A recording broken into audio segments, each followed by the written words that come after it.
Hey, 42 here. War. War never changes. The Romans waged war to gather slaves and wealth.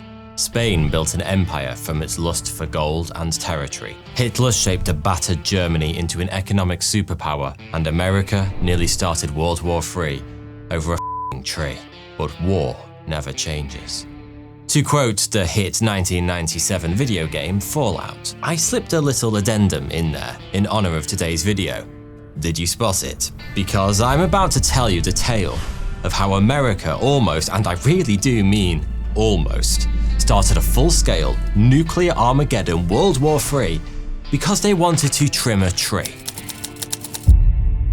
And to tell this bonkers story, we first have to give a brief background on a strange place called the Joint Security Area, and a small Korean man who believed himself to be God. Japan occupied the Korean peninsula just before World War Version 1, but when they were defeated at the end of the second version of World War, the difficult decision had to be made as to what to do with the newly liberated territory. In the end, the peninsula was hastily split in two along the 38th parallel, with the Soviets taking the northern half and America getting custody of the south. It was supposed to be temporary, but as with most divorces, there was no going back. The Soviets installed the iron-fisted Kim Il-sung as the leader of their new communist North Korea. He had been long trained in Moscow, became and still is a Russian citizen. And in 1950, he led an invasion into South Korea, kicking off the Korean War, a bloody conflict that claimed 3 million lives. China joined the northern forces, whilst the USA and other UN forces joined the south. After 3 years, a stalemate was reached, resulting in an armistice, which is a fancy way of saying, maybe we should stop shooting each other for a while because this really isn't going anywhere, and we're all rather tired.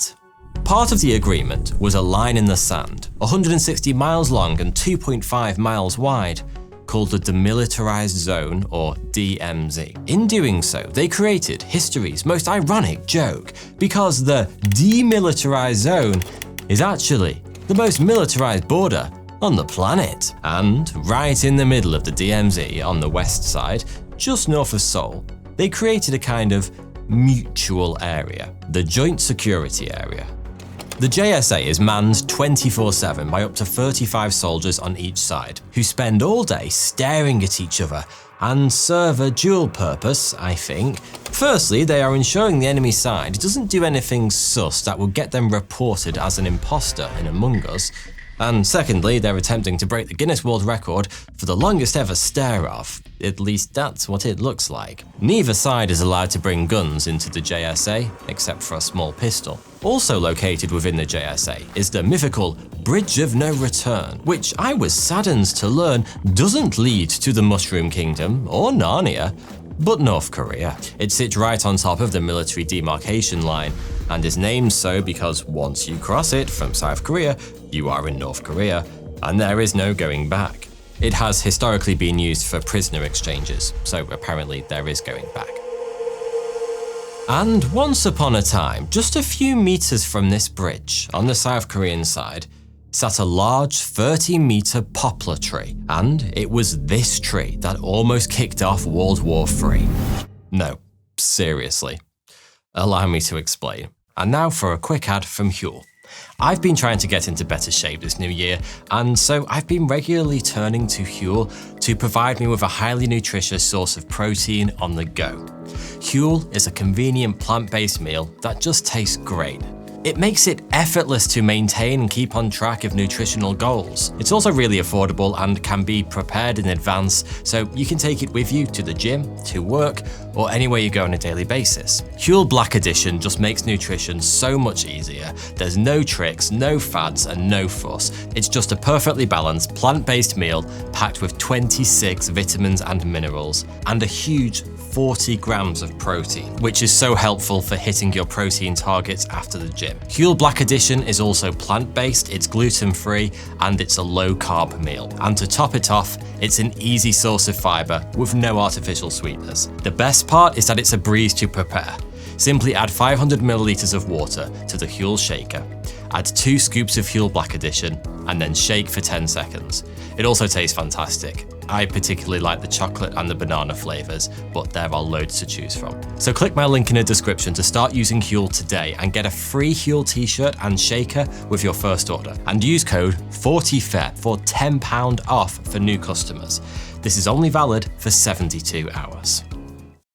For years, this tree has been a serious concern to the Americans and the rest of the United Nations forces, since it was taller than all the other trees around it and sat directly in the sightline of a UN observation post, obscuring the view of the main walkway between North and South Korea. It was therefore thought that at some point the tree could be used by North Korea to invade the South without being seen. Unsurprisingly, the North Koreans rather liked this arboreal quirk, and despite it sitting on the South Korean side of the JSA, they were vehement that it never be removed. South Korea and their UN allies, however, viewed it as a major flaw in their defenses at probably the most militarily sensitive place on the planet, and wanted nothing more than to remove the tree. So, in August 1976, the Americans decided that they'd had enough of playing peekaboo with a pesky poplar and sent a small party of 2 US Army officers, packed not with pistols, but pruning tools. They were accompanied by 5 members of the Korean Service Corps and 11 Army personnel consisting of both Americans and South Koreans.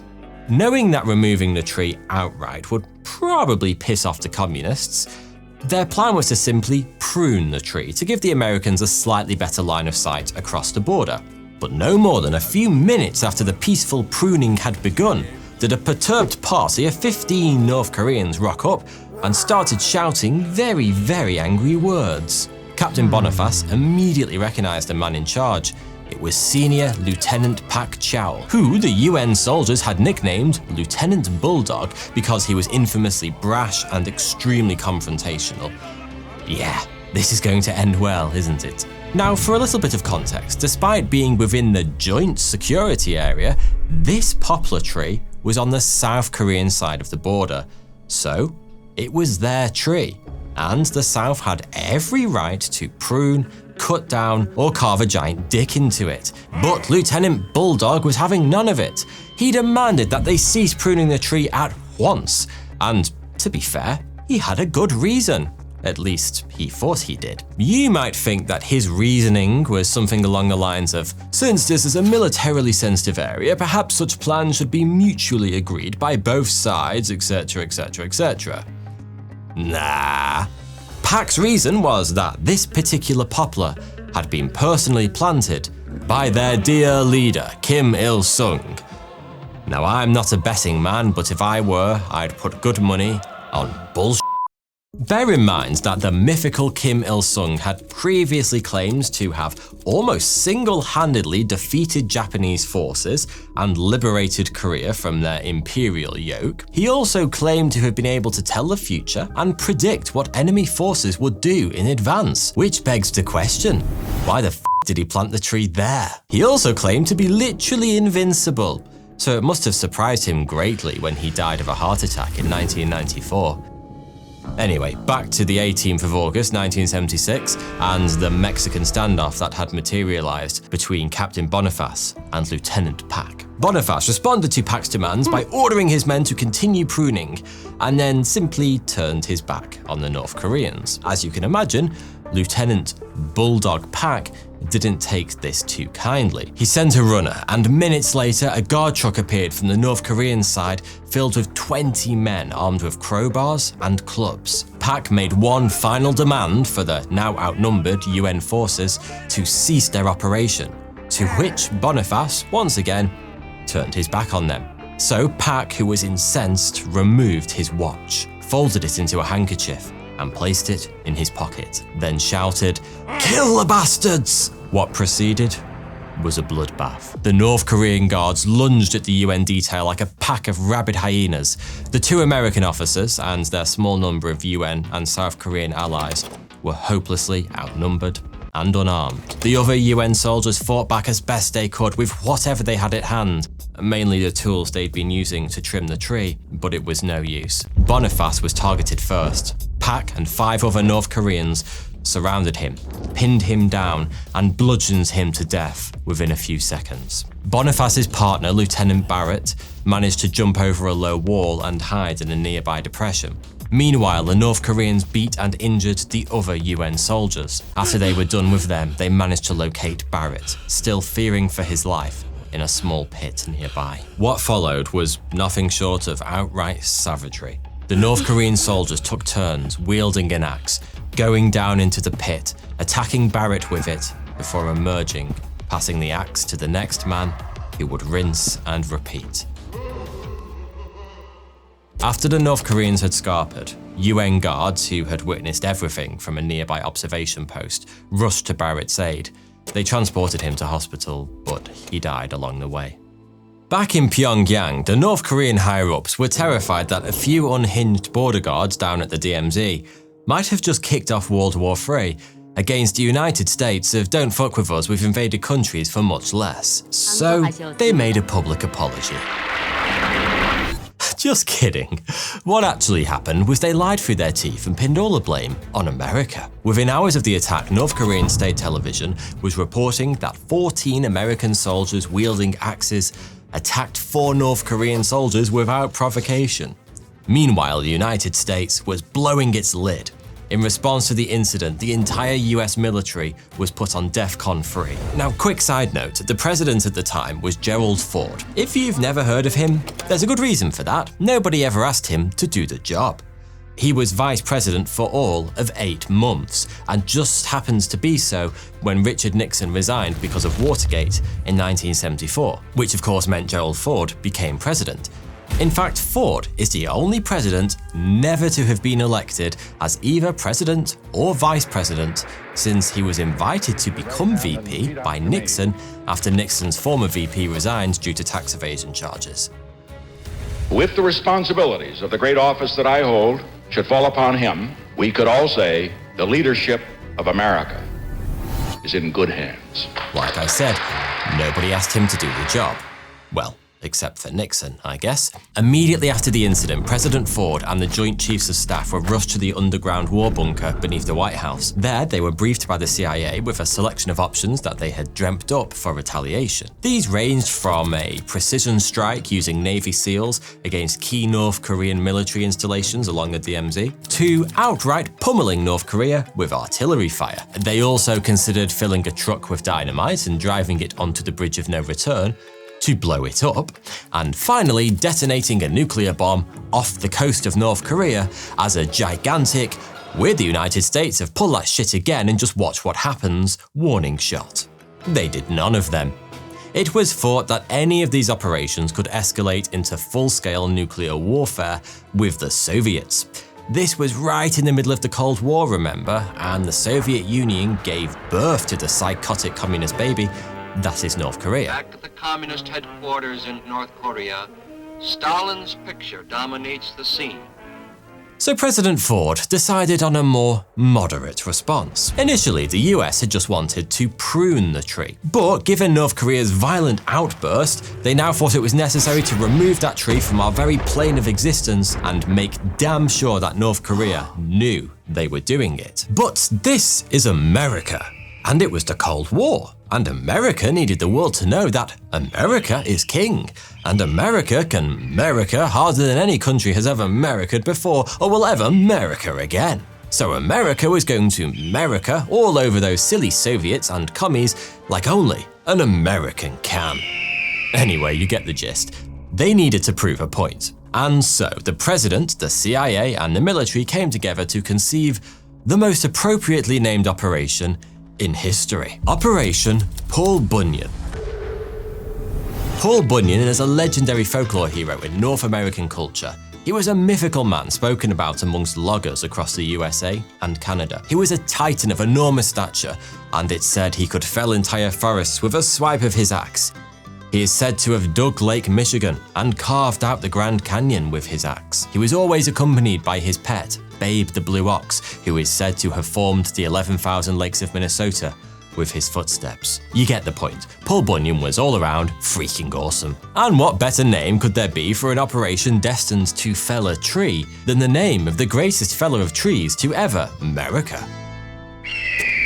So, on the 21st of August, just 3 days after the brutal attack upon American and South Korean forces had occurred, no less than 23 military trucks rolled into the joint security area and surrounded the troublesome poplar tree. Then out popped no fewer than 16 US military engineers wielding chainsaws. The North Koreans, seeing this from a nearby observation post, must have been a little surprised since they had been given no prior warning of the operation, but this was nothing compared to what was about to unfold over the next hour.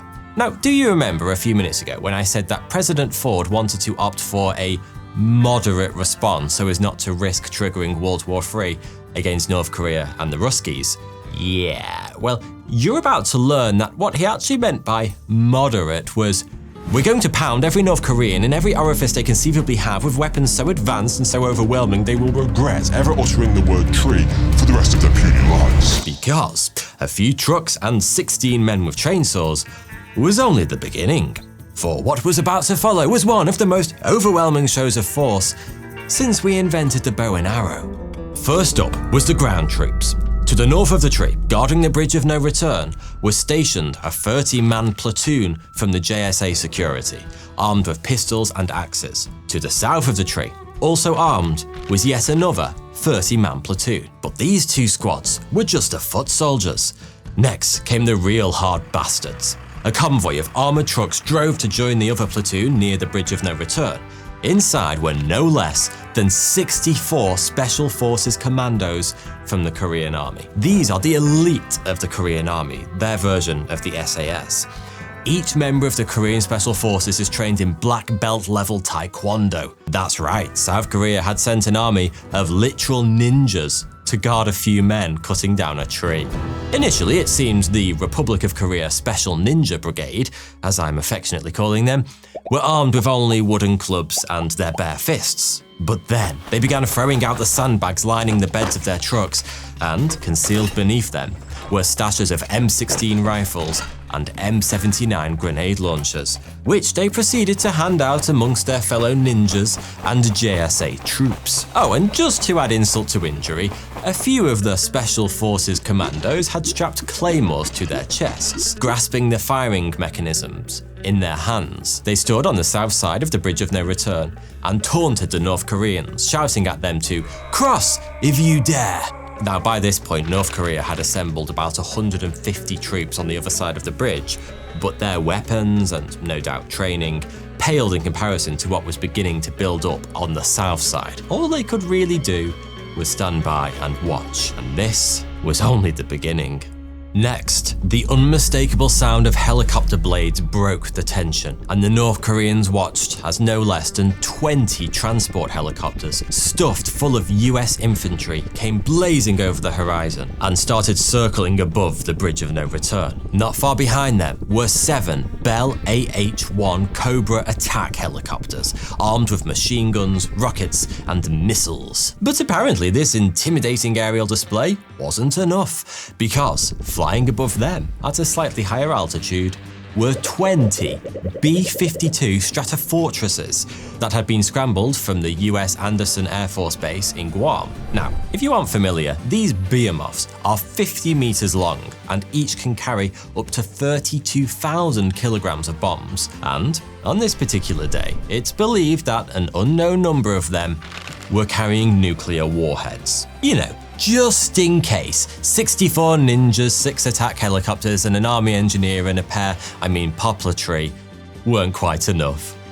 Oh, and I forgot to mention they were being escorted by a bunch of US F-4 Phantom IIs and South Korean F-5 supersonic fighter jets.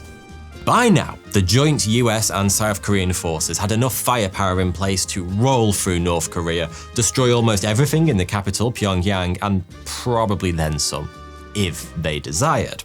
But if you think that was surely enough to cut down a single tree, then dear me, you are a naive individual indeed, because, oh yes, my dear viewer, there was more.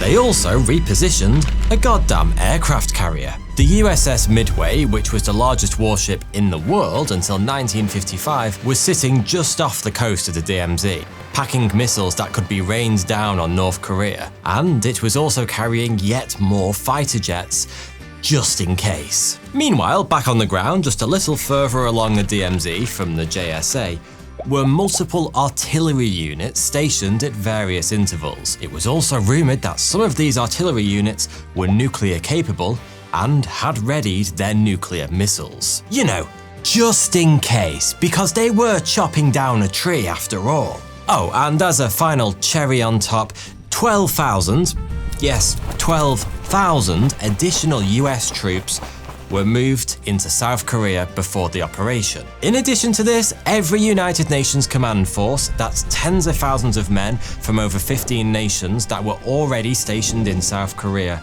were put onto battle alert. So, after all of this, after America had flexed its freedom muscles harder than ever before, did they take the bait? Did North Korea try to intervene with the felling of their dear leader's beloved tree? No, of course they didn't. I know this is North Korea, who aren't known for their, shall we say, rationality, but to have made any slightly aggressive move would have been pure suicide. Over the course of 42 minutes, North Koreans observed from their posts across the DMZ as the problematic poplar was finally felled. When the chainsaws fell silent, the choppers departed, the artillery unit packed up, and the special ninja unit slipped into the shadows, the operation was deemed an unequivocal success. In the span of just 42 minutes, Paul Bunyan had levelled the offending poplar tree. Not a single bullet was fired, and not a single North Korean soldier dared cross the DMZ to intervene. Later, a stone plaque was installed at the remaining stump of the poplar tree, with the names of Captain Boniface and Lieutenant Barrett carved into it, in memory of the two men that were slain. In the immediate aftermath, you might be surprised to learn that tensions inside the joint security area actually simmered down. North Korea, suddenly aware of just how close they'd come to being obliterated by nukes over a tree, published a half-baked statement expressing regret over the incident, which, coming from North Korea, is basically a heartfelt apology wrapped in a bow with a basket of kissins. In response to the entire fiasco, the JSA was split in two, with the opposing armies no longer permitted to cross the halfway marker. Previously, the soldiers from either side were allowed to mingle. This whole thing proved that that was a really, really stupid idea from the start. If there's one lesson we can all learn from the Korean axe murder incident and the operation that followed, it's that if America decides it would like to prune a tree, for goodness sake, just let them do it. Thanks for watching. Just a quick word to say that I couldn't make these videos without the support of my Patreon members. Consider joining the exclusive 42 Discord community by supporting me on Patreon. It's a great place to discuss my videos with like-minded individuals and myself. The link's in the description, but if you don't want to, or you can't join my Patreon, then please don't worry. A simple like or comment to say thanks would also put a huge smile on my face. Thank you.